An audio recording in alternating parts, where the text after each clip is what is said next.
Bismillahirrahmanirrahim. Assalamualaikum warahmatullahi wabarakatuh. Perkenalkan, nama saya Neliansa Putri dengan stambuk 1865038 dari kelas A. Di video kali ini saya akan membahas perancangan dari sebuah proyek. Pendahuluan. Perencanaan adalah sebuah proses yang berulang-ulang. Rencana akan ditinjau secara terus-menerus sesuai dengan perkembangan proyek dan sesuai dengan bertambahnya pengetahuan dan pemahaman yang lebih baik dari anggota tim. Perencanaan memang merupakan pekerjaan yang sangat sulit, tetapi harus dilaksanakan sebagaimana mestinya. Banyak proyek menjadi kacau dikarenakan tidak adanya perencanaan. Yang kedua, pendahuluan perencanaan proyek atau preliminary project plan. Pendahuluan perencanaan proyek adalah langkah awal, sumber daya, biaya, dan jadwal yang dibutuhkan untuk menyelesaikan proyek. Pendahuluan perencanaan proyek adalah dokumen internal, tidak perlu ditunjukkan ke user serta seruan. Yang ketiga, rincian struktur kerja atau work breakdown structures. Kunci berbagai rencana adalah memecah kegiatan yang diperlukan ke dalam sebuah bagian yang lebih kecil lagi. Rincian struktur kerja diawali dengan menyusun komponen-komponen utama proyek. Hal ini merupakan level 1 dari WBS. Level 0 adalah judul proyek. Untuk proyek software, metode terbaik untuk pemecahan proyek menjadi bagian-bagian utama adalah diawali dengan 7 fase pengembangan software. Sistem penomoran WBS. Yang pertama, untuk level 0 atau judul proyek adalah 0,0 atau 0.0. Yang kedua, pada level 1 masing-masing item diberi nomor N.0, contoh 1.0 atau 2.0. Kemudian masing-masing pada level 2 di bawah item N.0 pada level 1 diberi nomor N.1, N.2 dan seterusnya. Contoh di bawah level 1 item analisis yang bernomor 2.0. Kita mempunyai item 2.1, 2.2 dan seterusnya.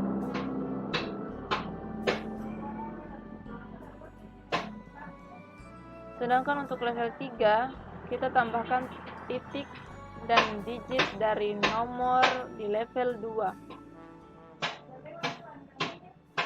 Sebagai contoh, di bawah 2.1 kita harus menuliskan 2.1.1, 2.1.2.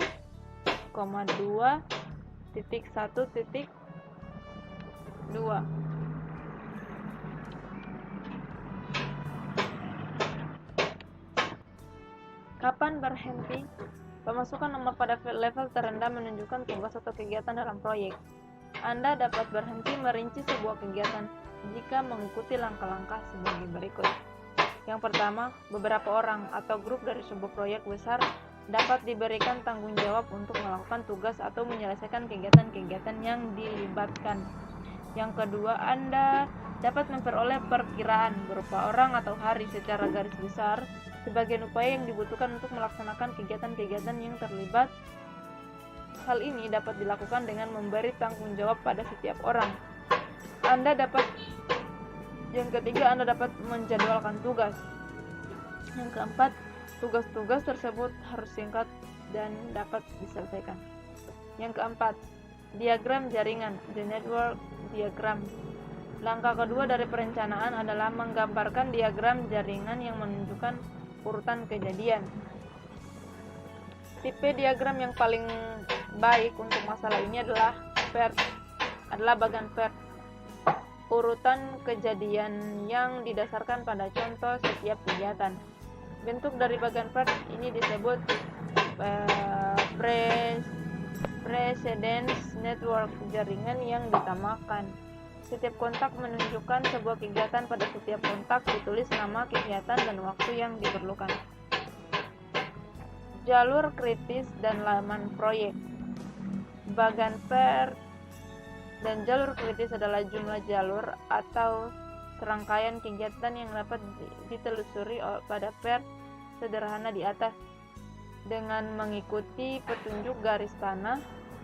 Lamanya pada waktu yang dibutuhkan Lamanya waktu yang dibutuhkan untuk menelusuri setiap jalur dapat dijumlahkan dengan menambahkan laman waktu dari jalur masing-masing kegiatan. Jalur kritis adalah jalur terpanjang dan didefinisikan waktu minimal yang dibutuhkan untuk mengerjakan proyek. Yang kelima, menghitung biaya proyek atau calculating project cost. Jika kontrak proyek telah mempunyai harga tetap, manajer proyek dapat menghitung biaya kasar untuk tenaga kerja dengan cara mengalihkan jumlah tenaga kerja per hari dengan rata-rata biaya per hari. Biaya pekerja per hari disebut biaya penuh, yang harus mencakup biaya operasi, sewa, administrasi pekerja, dan keuntungan. Untuk itu, Anda harus menambahkan biaya tetap seperti komputer time, sewa peralatan khusus, biaya tak terduga, dan sebagainya. Biaya tetap harus dirinci oleh setiap estimator untuk kegiatan utamanya. Yang keenam, penjadwalan proyek atau project schedule. Langkah selanjutnya adalah menghitung jadwal proyek. Untuk melakukan hal ini, perencanaan mungkin manajer proyek harus mengaplikasikan jadwal yang sebenarnya dari perkiraan ke kalender day atau jadwal harian atau lamanya pekerjaan. Salah satu kesulitan tugas ini adalah mengalokasikan sumber daya manusia yang akan bekerja pada kegiatan yang akan dilaksanakan, terutama ketika pekerjaan berlangsung secara serentak. Kesulitan lain adalah memutuskan bagaimana mempersingkat pekerjaan yang dilakukan dengan menggunakan sumber daya yang ada.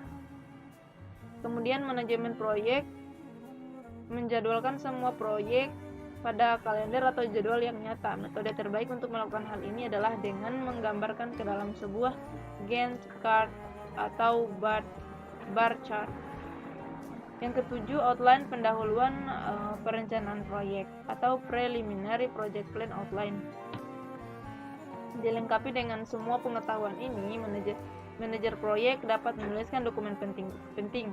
Berikut ini adalah outline yang disarankan untuk pendahuluan perencanaan proyek. Yang pertama, tim proyek menggambarkan struktur, siapa yang memberikan laporan, siapa yang menerima laporan, kepada siapa berkomunikasi. Tim proyek ini adalah sebagai berikut. Ada programmer yang terdiri tidak lebih dari 5 orang, kemudian bertanggung jawab terhadap pemrograman.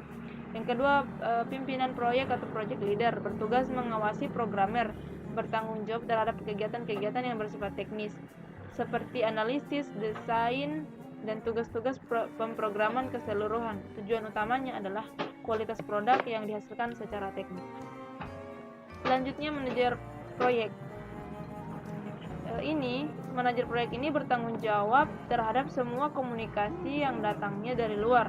Laporan pertemuan penghubung antara manajemen tingkat atas dan user, dan tujuan utamanya adalah keberhasilan proyek.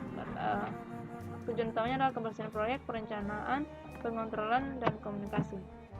Yang kedua itu adalah biaya proyek. Biaya proyek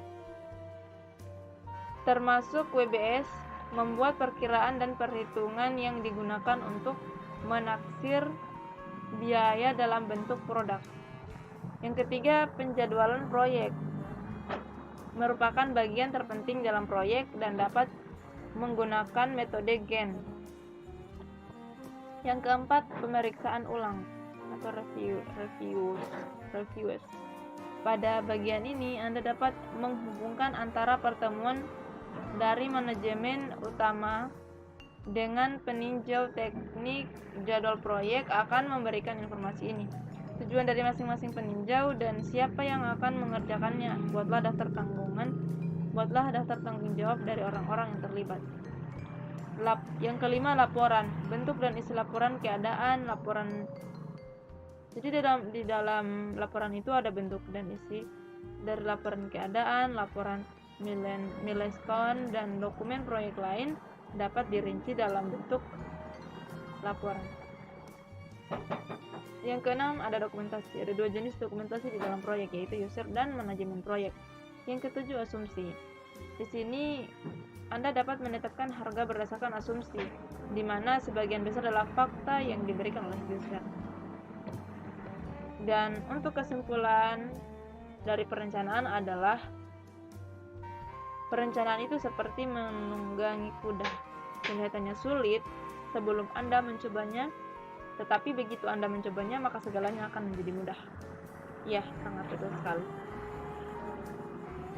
Jadi apapun yang kita rencanakan itu, ketika kita belum mencoba maka akan terasa sulit dan memberatkan bagi kita. Tetapi ketika kita mencoba, walaupun hanya mencoba-coba dari awal yang lebih mudahnya lagi, maka sebuah proyek yang akan kita tangani itu insya Allah akan terasa ringan ketika kita sudah coba lalu kemudian kita terus mencoba, semuanya akan terlihat mudah dan sangat dan kita bisa menyelesaikannya dengan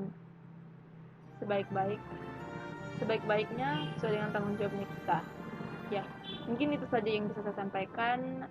Terima kasih. Jika ada suatu penjelasan yang keliru dari saya, mohon dimaafkan karena saya di sini barulah belajar, sama-sama belajar, dan semua kebenaran itu datangnya dari Allah. Saya untuk semua kesalahan itu datangnya dari saya pribadi. Terima kasih. Wassalamualaikum warahmatullahi wabarakatuh.